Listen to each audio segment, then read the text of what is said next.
Salut YouTube, bienvenue pour une nouvelle vidéo. Aujourd'hui au programme, la review du M9 Full Metal CO2 de Cageworks.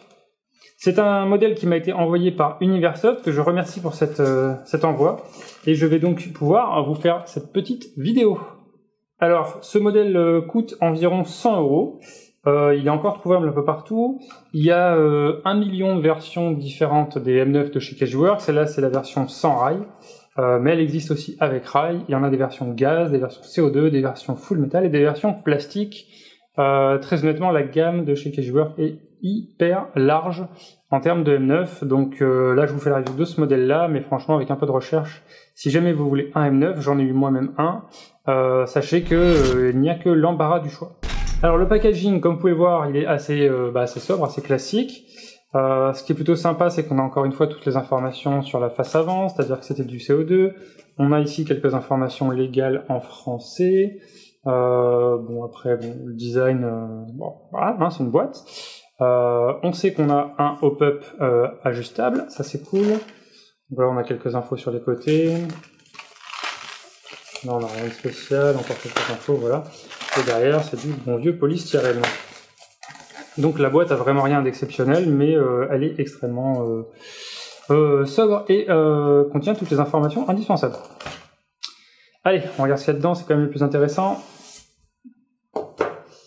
Alors, on a un premier manuel, donc série 92, puisque c'est aussi l'autre nom du M9, hein, Beretta 92 si je ne me trompe pas, avec toutes les informations habituelles, ce qu'il ne faut pas faire avec une réplique, comment le charger,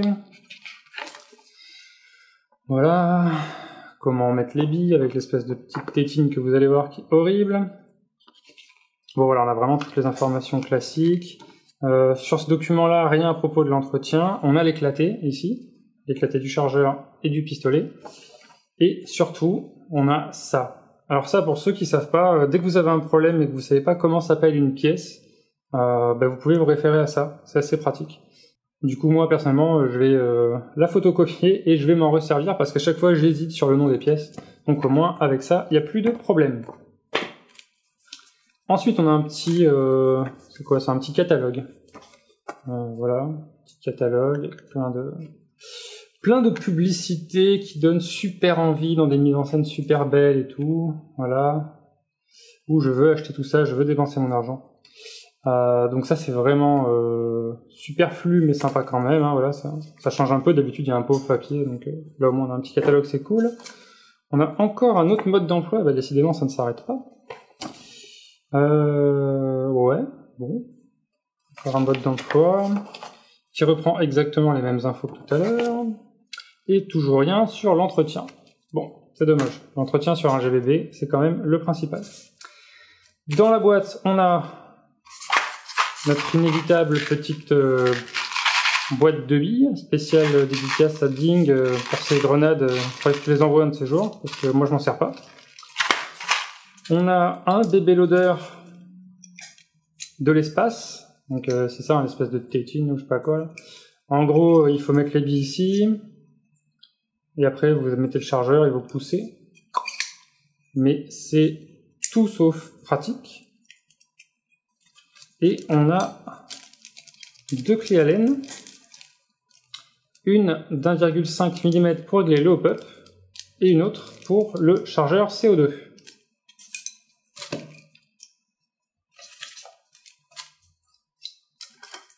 Et bien entendu, on a le PA emballé dans ce plastique. On a fini avec le packaging, on passe à la réplique. Alors, nous voilà en face de ce M9. Eh bien, ça fait longtemps que je n'avais pas pris un M9 en main, et je dois dire que ça m'avait manqué. Je suis vraiment fan du M9. Voilà, à chaque fois je vous dis un petit peu mes préférences dans les vidéos. Donc vous avez peut-être compris si vous me suivez depuis quelques temps que le 1911 et le Glock, c'est pas ma tasse de thé. Mais pour le coup, le M9, franchement, j'aime bien ça. Donc le M9 Cageworks version CO2, en termes d'esthétique, on a une peinture qui est assez sympa, très honnêtement. La finition est pas mal aussi. De l'autre côté aussi, donc là on a un peu les traces de colle parce que j'ai enlevé les étiquettes dégueulasses. Donc voilà, je montre un peu la finition. Hop. Donc franchement, elle est pas mal. La peinture a l'air plutôt solide. Pas de traces de moulage dégueulasse. Par contre, évidemment, il n'y a pas de licence, donc on n'a aucun marquage. Ça, c'est évidemment dommage quand on aime bien les répliques réalistes. Mais bon, quand on joue, en général, ça ne sert à rien. Au niveau du design, bon, vous l'aurez forcément remarqué, hein. Qu'est-ce que c'est que cette horreur? Voilà, le chargeur CO2, il est dégueulasse, avec cette espèce de gros talon là. Indispensable hein, pour le CO2, mais alors franchement ça nuit à l'esthétique de la réplique, moi j'aime pas du tout. Éventuellement pour ceux qui ont de grandes mains, ça permettra de reposer les doigts, mais alors voilà, ça dégrade beaucoup l'esthétique je trouve. Au niveau des spécifications, il fait dans les 200 mm et quelques de large. Il fait environ 920 grammes chargeur enclenché sans sparklet, ce qui est assez conséquent quand même, mais c'est du M9, hein, il est bien maniable et tout, ça c'est cool. La bonne prise en main du M9 quoi. On a les fonctionnalités classiques sur un GBB, c'est-à-dire une sécurité qui désactive la détente. On a le chien ici qui n'est pas désactivé quand on passe en sécu, par contre ça désactive quand même la détente. On a évidemment le ball stop et le bouton l'éjecteur de chargeur qui marche très bien. Voilà. On a aussi la petite attache pour mettre une dragonne. Et je crois que c'est à peu près tout. La sécurité qui est ambidextre. Et voilà, sur les outils, enfin les petites fonctions de base des GBB, c'est tout ce qu'on a et c'est l'essentiel. Au niveau des sights, on a les classiques points blancs. Alors, pour faire la mise au point, ça va être rigolo. Voilà. On a les classiques points blancs, donc ils fonctionnent très bien, ils ne sont pas réglables, mais bon, c'est pas très grave. Après, justement, puisqu'on parle un peu de la finition aussi tout à l'heure, la qualité des moulures à cet endroit-là, bon, je suis pas extrêmement fan. Ça fait vraiment jouer. Mais bon, soyons corrects, c'est pas non plus trop désagréable. Le chargeur, quant à lui, donc il encaisse une vingtaine de billes environ. Donc là, on voit, j'ai pas de sparklet, donc c'est vide, mais on peut mettre une sparklet. Pour insérer la sparklet, on tire ici, on enlève le cache, et là, on a la grosse vis qui permet d'insérer la sparklet. Voilà. Quoi vous dire d'autre? Il est un peu sec. Très honnêtement, j'y mettrais un petit peu de gras. Bon là, il y en avait un peu, mais la valve est un peu sèche. Au niveau des billes, on a ici un espace pour pouvoir remplir les billes avec un VB loader directement. Et ça, c'est plutôt pratique, c'est assez cool. Et le chargeur en lui-même n'est pas super lourd, il fait 280 grammes. Donc, c'est classique, hein, rien d'exceptionnel. Par contre, une fois qu'il est engagé, là, il y a un petit... non, vous pourrez peut-être pas le voir, mais il y a un petit jeu ici, voilà. Ouais, si, vous allez le voir quand même. Et ça, c'est un peu dommage. Mais bon, c'est pas non plus trop grave. Peut-être qu'une fois armé, il y est plus. Non, bon, là, il y a un petit jeu, c'est un peu dommage. Allez, on démonte tout ça. Alors, pour le démontage, on enlève le chargeur, évidemment. Ensuite, je ne me souviens plus s'il y a besoin de l'armer, mais dans le doute, je l'arme. Non, je crois qu'il n'y a même pas besoin de l'armer sur ce modèle-là. On vérifie qu'on n'a pas la sécurité. On appuie ici sur ce bouton. Bon, c'est vraiment classique, hein, comme sur tous les M9. On pousse ça, tac, la culasse vient en avant. Et voilà, on a nos deux parties. Hop, on regarde cette partie-là. Donc on constate le nozzle tout bleu propre à KGWorks qui signifie que la réplique est compatible CO2. Ici on a le trou pour mettre la clé Allen pour régler le hop-up. On n'a aucune indication de savoir si on le serre ou le dessert autour, ça c'est fort dommage. La mécanique semble être assez proche du Marui. Faudra se méfier quand même, hein, Il y a tellement de variantes de M9 chez Cagiworks notamment que moi, personnellement sur le mien j'avais déjà eu des petites inquiétudes, des petits problèmes. Maintenant on va démonter. Donc, ah oui, alors le démontage du M9 est toujours un peu chiant. Hop, il faut faire partir cette pièce là d'abord. Et ça signifie qu'il faut faire descendre, voilà, hop, les caméras. Descendre le canon. Donc là on a le ressort. Il y a un peu de graisse, ça a l'air d'aller. C'est pas très très gras, mais il y en a un petit peu quand même. Je vais tâcher ma table. Donc après, là on a le canon interne et externe qui sort sans aucun problème. Voilà, donc voilà, c'est vraiment du très classique. Avec ici voilà le petit ressort qui permet d'empêcher en cas de problème la sortie du canon interne et externe. Là on a un petit buffer. Là on a le avec le canon qui fait, si je ne me trompe pas, dans les 100 mm. J'ai pas trouvé d'informations sur le diamètre du canon. Mais voilà, donc rien de très exceptionnel, on a très peu de jeux, ça c'est assez cool, mais ça reste du grand classique. Donc là on peut revoir à nouveau le nozzle qui revient très très bien en position, sans aucun problème. Par contre, sur les slides, ça manque un peu de graisse. Donc effectivement, on voit que ça a été graissé, mais dans le doute, je remettrai un peu. Là, c'est pareil. Hop, on essaie de faire une mise au point. Le petit joint, là, pas super gras. Bon, dans le doute, je vais mieux en mettre un petit peu.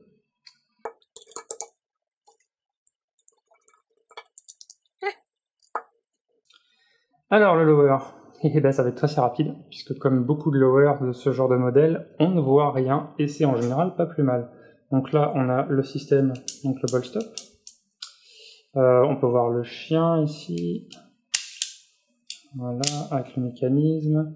Ici, on voit la suite du mécanisme. Alors, avec le petit étang ici, les petits ressorts. Tout est assez caché à l'intérieur, donc en général, c'est bien parce que ça ne s'accrochera nulle part et ça ne bougera pas trop. Le souci étant que pour identifier une casse, il va falloir tout démonter. Mais bon. Là, on voit l'éjecteur de chargeur. Petit truc sympa, alors comment je vais pouvoir vous montrer ça? Alors sympa, la plupart des répliques le font maintenant, mais on sait jamais. Vous voyez le petit éton gris ici, quand on met un chargeur et qu'on n'a pas armé, je vais pas pouvoir le voir, et bien en fait, normalement, il va appuyer contre la valve, et avant, ça pouvait générer des cases. Donc sur ce type de modèle, en fait, c'est avec un ressort et ça remonte. Donc là, vous voyez, hop, il monte. En cas de problème, il ne s'abîmera pas. Par contre, j'ai quand même noté un petit souci sur ce lower, c'est au niveau du bolt catch. Alors, en gros, voilà, quand on l'utilise, petit à petit, il y a un écart qui se fait ici, là, et du coup, ça va le bloquer. Ça fait un problème, le bolt catch se met un peu de travers et finit par se bloquer. Bon, c'est pas un gros problème, ça arrive souvent, mais c'est vrai qu'en termes de qualité de finition, qualité d'assemblage de chez Cagiworks, c'est un peu surprenant. Moi, j'avais pas l'habitude de ça, mais voilà, franchement, c'est un problème mineur et en partie, ça m'étonnerait que ça arrive tout le temps. Au niveau du graissage, on peut voir qu'il y a quand même pas mal de traces de gras, ça reflète beaucoup, donc ça c'est plutôt bon. À l'intérieur, j'ai pas constaté spécialement de problème de graissage non plus, tout a l'air assez humide, assez lubrifié. Donc, c'est plutôt pas mal.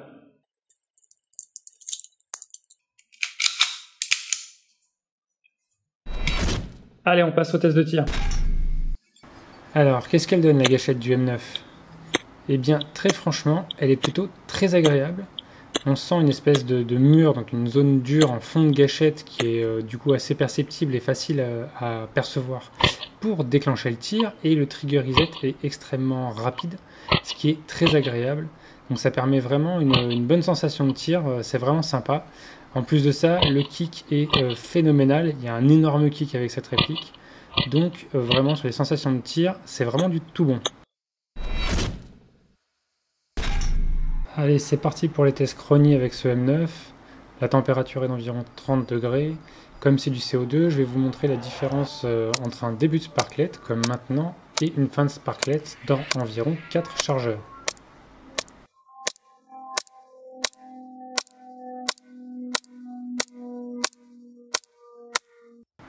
Bon, alors là, pas trop de mystère, hein, 346 fps, aucune asso n'acceptera que vous jouiez avec ce PA. L'écart est assez important, assez surprenant d'ailleurs pour du CO2. On va voir ce que ça donne sur le deuxième chargeur.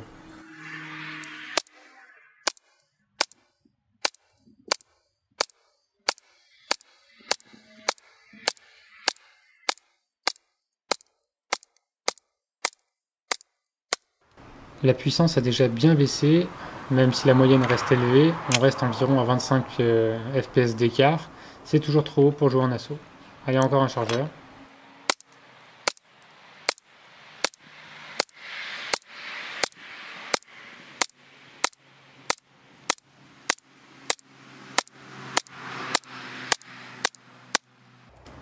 Vous avez remarqué comme à chaque fois en début de chargeur, la puissance est plus grande qu'en fin de chargeur, c'est assez spécial. Là du coup la puissance a bien baissé, mais du coup l'écart est encore plus grand. Et on commence à s'approcher d'une puissance qui est acceptable en association. Du coup sur le troisième et quatrième chargeur, on a une puissance qui est correcte, utilisable en assaut. Les écarts de puissance sont tels qu'il doit falloir jouer avec le hop-up en permanence, donc ça doit être assez chiant. C'est assez surprenant, surtout que bon ben voilà, hein, il faisait assez chaud. Donc pas super régularité. La méthode de tir reste la même que d'habitude. Je vous montre là l'installation de mon champ de tir.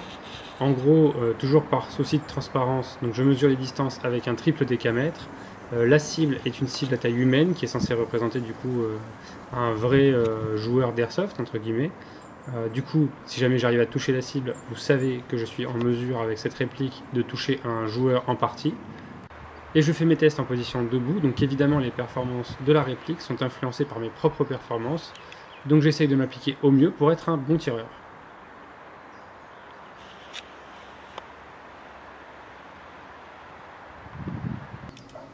Et c'est parti pour les tests de tir, une distance de 30 mètres et des billes en 0,25.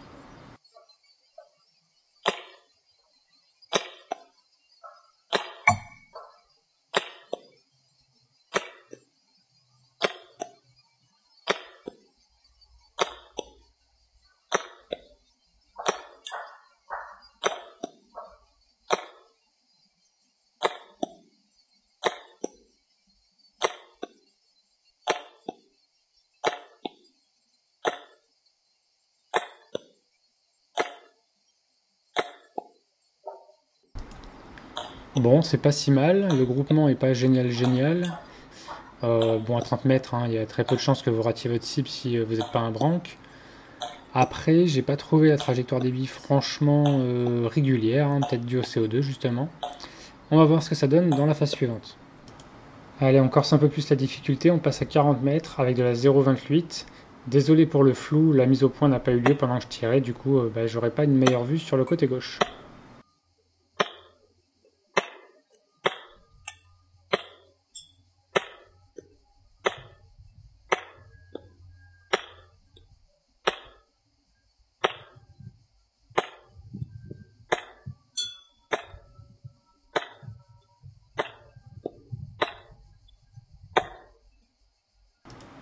Bon, comme vous voyez, pas de mystère à 40 mètres, même avec de la 0,28.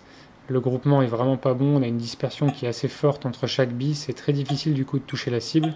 La plupart tapaient plus bas, mais j'ai réussi en levant la mire, taper sur la cible, mais vraiment, c'est aléatoire. Donc ok, on peut y arriver, mais c'est pas franchement folichon.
Environ 4 chargeurs avec une Sparklet, c'est vraiment pas mal. Donc franchement, belle performance du M9 sur ce coup-là. J'ai évidemment réitéré ce test à plusieurs reprises avec succès. Et voilà, nous sommes arrivés au bout de cette vidéo et de la conclusion. Du coup, je vous laisse la lire tranquillement sur la vue à 360 degrés. Profitez-en.